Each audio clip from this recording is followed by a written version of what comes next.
Alright, we're live. Alright guys, today I'm gonna share with you guys some of the tricks that I use that speed up my workflow, and it will definitely also speed up your workflow. So we're gonna start with creating our own project templates. Okay, what we're gonna do is that we wanna create a new project and let's call it template. And then right here, we wanna create some beans. Actually, we wanna create a lot of beans. So right off the bat, we want to import our video. So right here, we can call it our videos. And then second, maybe we got our sound. Let's call it sound. And then inside sound, we can have background music and also create another one for voiceovers. And then for bean 3, sometimes we got photos, right? And then sometimes we might have to import some subtitles. And then sometimes we might have some visual effects. Let's call it VFX. I think this should be enough, right? We just need 5 beans. We can get rid of this. And in videos, maybe you're a creator like me that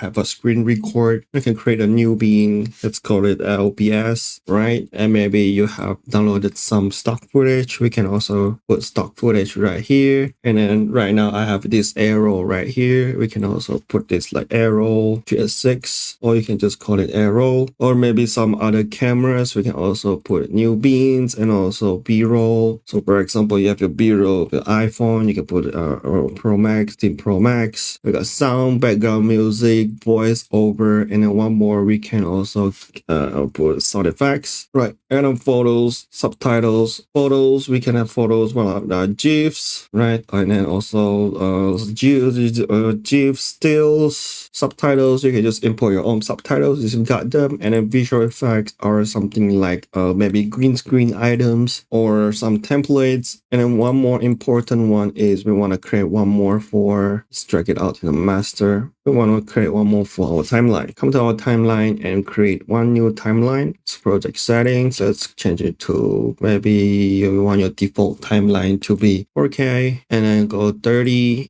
frames per second and create. Now we have a timeline right here, and then we can also go to the wheels down here and then just change where is 4K. Try HD, timeline 30, playback 30, video resolution, hit save. Yeah, we can just want to skip save, and then we can also go to the effects and let's find a title, maybe titles, maybe lower third. We can put this right here, lower third, to have our default timeline. And what we're gonna do is that we're gonna hit save. So every time we launch our Resolve, we have our project template right here. All we gotta do is that we're gonna right click it and open in read only mode, and it's gonna take us to the template. And then right here, we can go to file and save as new project. Maybe we can call this tips and tricks and hit save. And then right now, if we go to file and project manager, we got our new project, and also our template is still, ready to use for our next project. So for the second one is about the ways that I import my stuff into my Resolve. So as you can see here, right here, I have my files all already organized in my file explorers. And you can see that when I want to import them, I just drag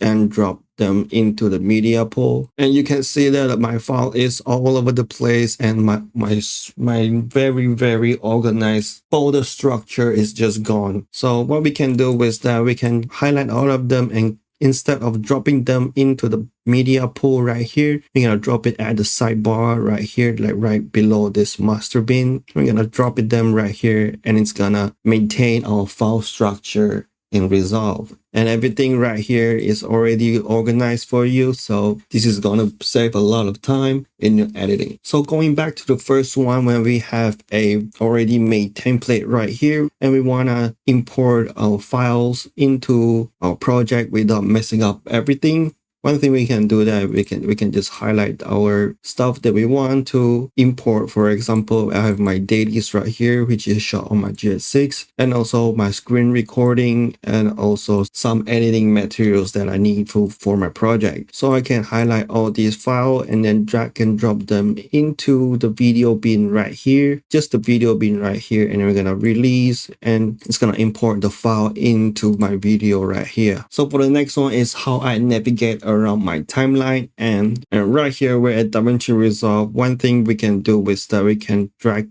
around this thing right here, the bottom thing right here, and also this thing right here. And the other way is also use, let me show you, use the middle click mouse right here. We can just click and drag them around like this. We can just click and drag them around, and we can also drag them up and down the timeline. And one thing is also that we can drag our viewer right here, and same as the Fusion page, we can drag this workspace right here and also right here. Just click and dragging with the middle mouse button. And also at the color page, we can also click and drag them right here, and also clicking and dragging them right here. And almost everything you can click and drag them. You know what I mean? So for the next one is moving some of the stuff in the timeline up a track in the Resolve timeline. One thing we can do is that we can move, for example, I want to move this title up a track. What I can do is I can move it up like this, move it up again like this, and move it up again like this. And one thing that's gonna make your life easier is by selecting the item that you want to move, and then we're gonna hit Alt and the arrow key up. And this is going to move it up vertically without changing any, without moving it any like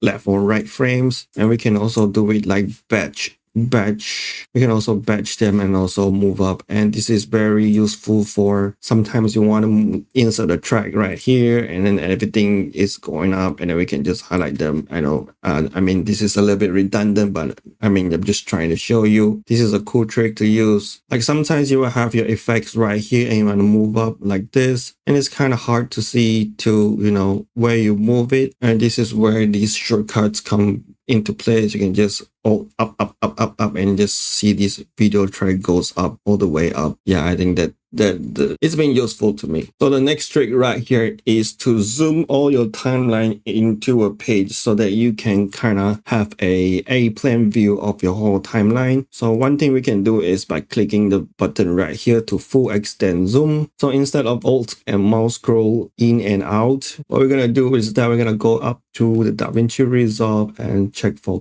keyboard customization. And we're gonna look for zoom to fit. Zoom to fit right here. I got my one at default setting, which is Shift Z. So every time I want to zoom out to the A-plane view of my timeline, I just need to hit Shift Z. And now I have a very nice view of my timeline. And every time I want to zoom back in, I just zoom Z one more time to zoom back into the timeline like this. And then I just need to place my playhead at where I want to zoom. So this is a very nice tool when you want to take a full look of your timeline. So sometimes we want to insert a new clip into the timeline. We tend to go like highlight the whole thing right here, and then create a space for our new clip, maybe this one, and we drag it right here, and then we're going to zoom back out to the timeline and select all again, and then put it back in to make sure not to miss anything right here. And that's just a little bit too much to, you know, taking care of all these tiny things that you want to make sure not to move it to other places. So what we can do here is that we can go here. Maybe we want to start from here. We can hit Alt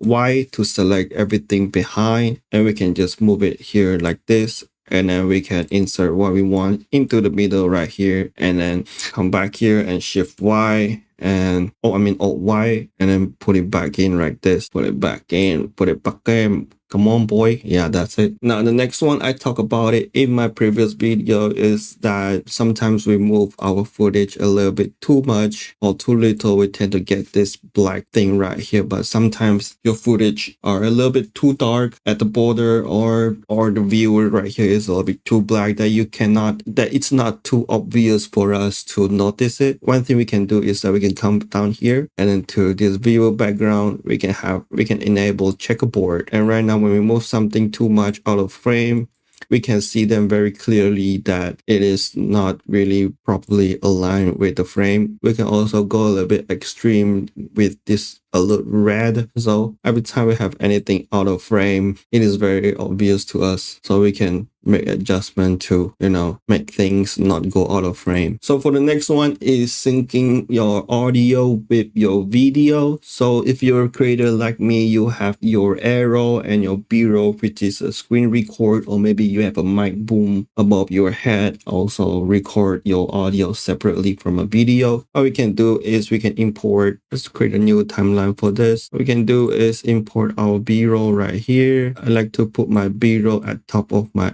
arrow, put it down like this right here. And then what we can do is we can highlight all of them and auto align clips with waveform, and that way Resolve is gonna analyze both the footage and arrange them accordingly. And now it's synced together with the timeline. And we can do is highlight them in link clip. And another thing that we can do is that if you record your audio separately from your video, one thing we can do is we can highlight this too and just right click and also audio sync and also with waveform, and just sync them. And when we import our footage right here, we can see this dot right here. That means this is a synced audio from your screen recording. Yeah, because I have the audio of this mic actually going to the screen recording. So yeah. Now for the next one, if you're editing a lot of video that has talking head, voiceover, and sound effects, you know that adding fades in front of your audio or at the end of your audio is crucial to make your audio sounds good. Because with this technique, we can remove all the weird sound and just make your audio flow much better. You also know that this is a terrible time-consuming process. So instead of adding these fades in your clip individually, you can actually batch apply these fades in your timeline. We can come to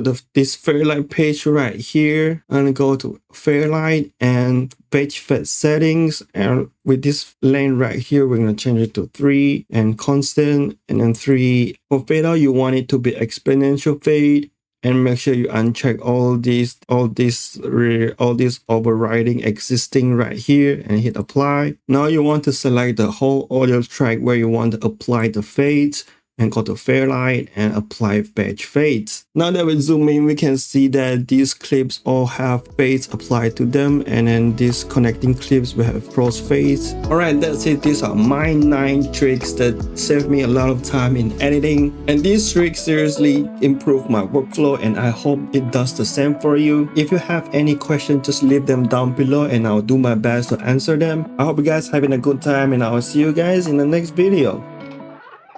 Bye.